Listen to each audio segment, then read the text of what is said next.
This is it. This is what you've been waiting for. It's our kitchen, living and dining spaces. And they are total knockouts.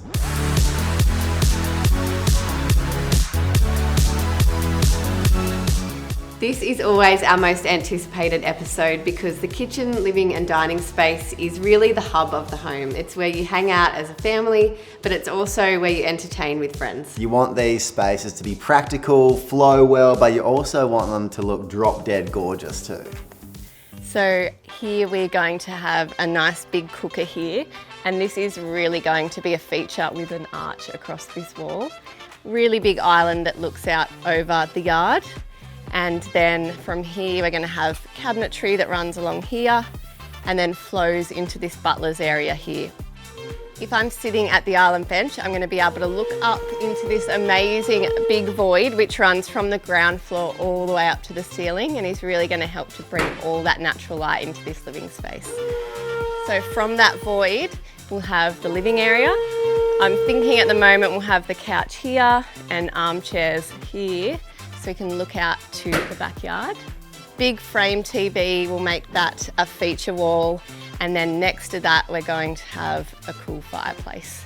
This is going to be our dining nook, so we'll have bench seat running along here.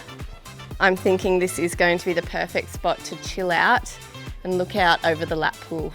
Before the walls were even built in here, I found the most amazing marble table for this side, and it's very luxe. It is also very expensive. I haven't told Kyle how expensive it is, but it really is the perfect dimension, colour, texture for this house. So I think I'm just going to get it. For this dining area, so this is the more lighter, refined side. And I found a really cool dining table. It's marble. Yeah, it's not that $20,000 one though. It's not $20,000. So much cheaper than that. But it's like a one-off, so if I'm going to get it, I need to get it soon. Do you reckon I feel like I'm getting played here, eh?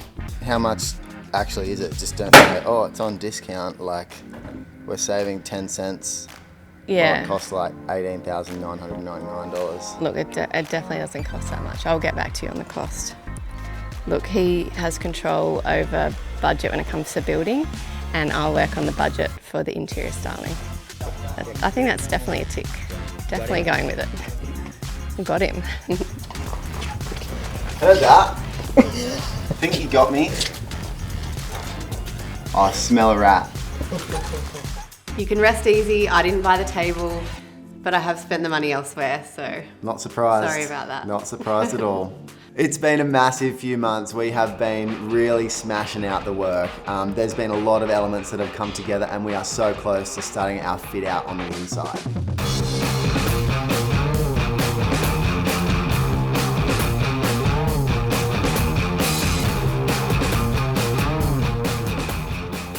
With a side-by-side duplex, you are limited where you can capture the natural light. So what we've done is use the roof space with our Velux skylights and formed a massive light void. So we're making sure that we get all that natural light down into the hub of the home.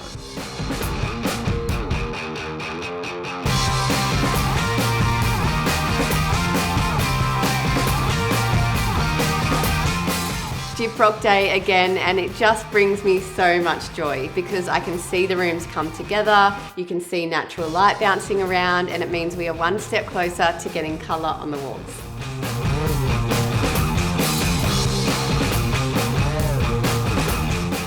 The construction phase of these spaces is done. I've basically given Cara a blank canvas to work with. And the thing is that I've chosen all these things for the kitchen, living and dining a long time ago, but I have to wait till the very end of the build when it all starts to come together. Overall, House One kitchen will feel light and fresh. For the cabinetry, we're using a shaker profile in the colour Taubman Siberian Husky, and we'll be warming that up with some American oak in the light finish.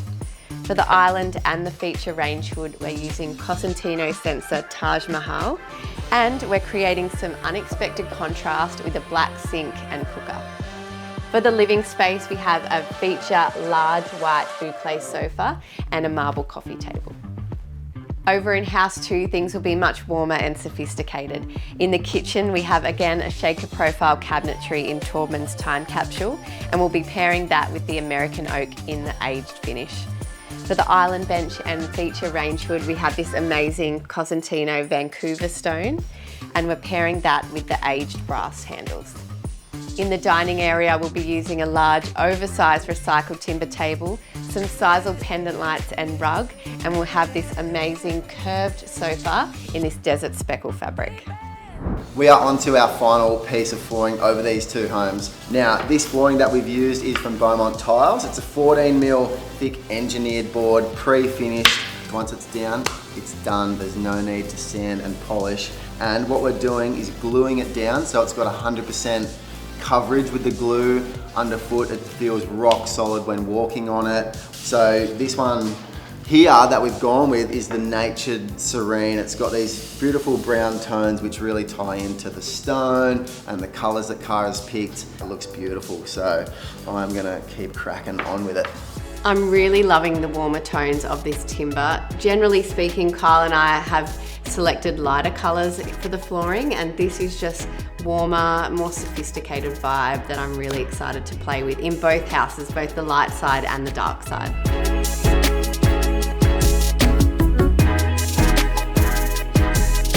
The micro cement is going to be a consistent theme throughout both houses. In house 1 it'll be a lighter finish, and in house 2 much warmer. But we're going to run that from the front door all the way through to the living spaces, and I think it's going to be such a beautiful texture and finish that will lead you into those spaces.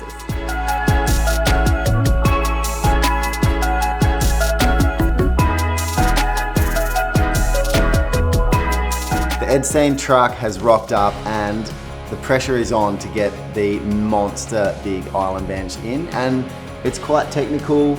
There's a lot of risk involved, like we're talking natural stone. There's veins that run through this stone which could potentially be weak and crack, so you've got to go really slow and really easy. Stone install day is such an exciting but scary day. It's the finishing touches on a build, and you just don't want anything to go wrong. When you go and select these slabs in the factory, it sort of looks small because the scale of these factories is so large, but when it arrives on site, you really appreciate how big these slabs of stone are. We've got a bunch of guys here ready to help lift it on. It's literally like an army of Edstein men ready to get this done. Kara, old nervous Nelly right here, just got no fingernails left because she's just like... Literally, I don't have any fingernails left. This whole build.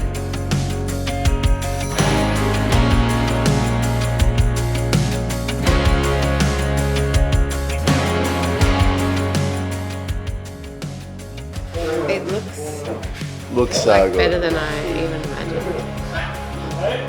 It looks so good. I'm loving the darker media vibes, hey. Don't know what it is, but I can't quite put my finger on it, but it's just like, it makes you feel It's like so cool squishy doing inside.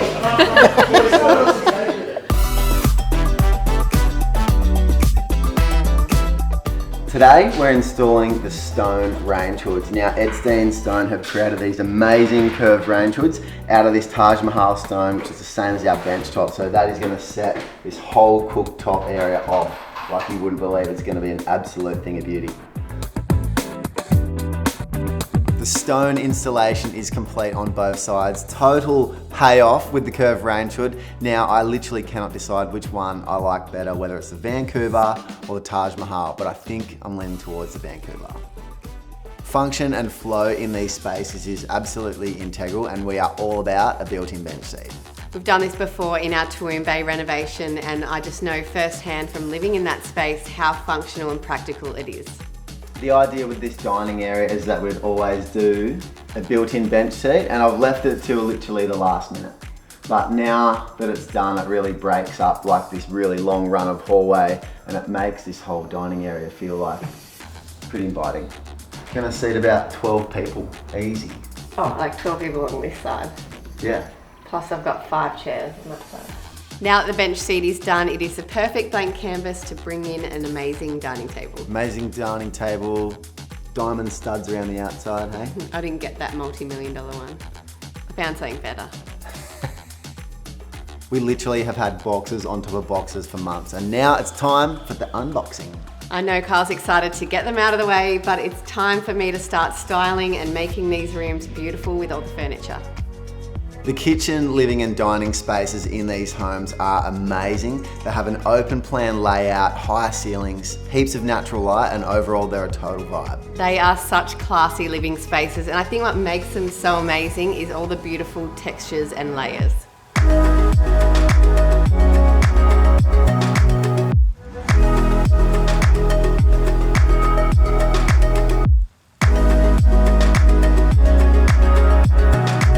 In house one, we have this sandy micro cement, and I think that just creates such a beautiful, warm atmosphere in these homes. And I love that this is offset with the white hind beams. I also love how the tones of that micro cement work with the blonde oak. It's a really beautiful balance of colours and texture. The curves of house one work so beautifully to create such an inviting space. We have this big, beautiful, curvy couch from Globe West, and that pairs so perfectly with the sandy marble tones of the coffee table.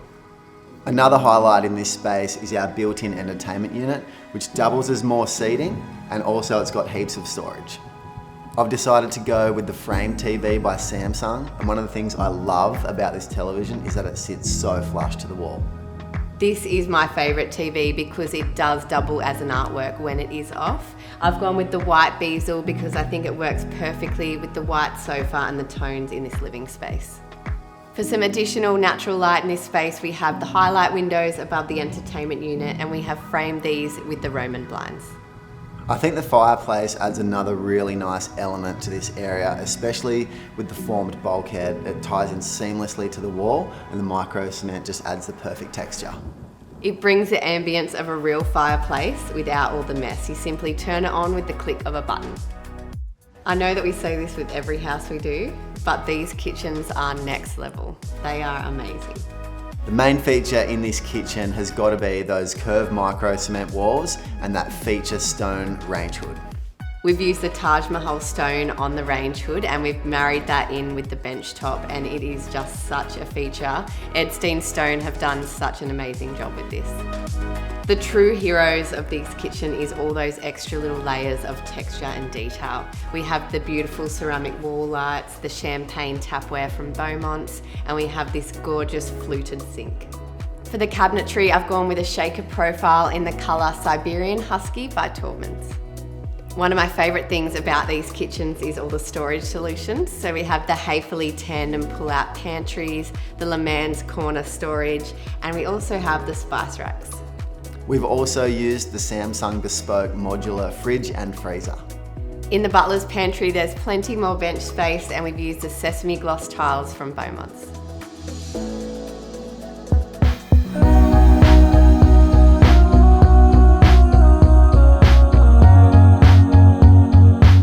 The colour palette of House 2 is completely different. We have these beautiful dark oak tones, sandier wall colours, and that rustic timber furniture.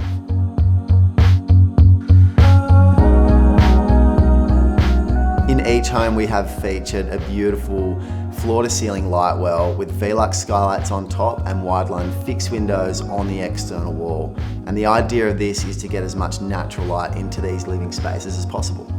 The thing I love about House 2 is the beautiful connection between old and new. We have these beautiful chairs from Globe West, and we've paired that with the recycled dining table.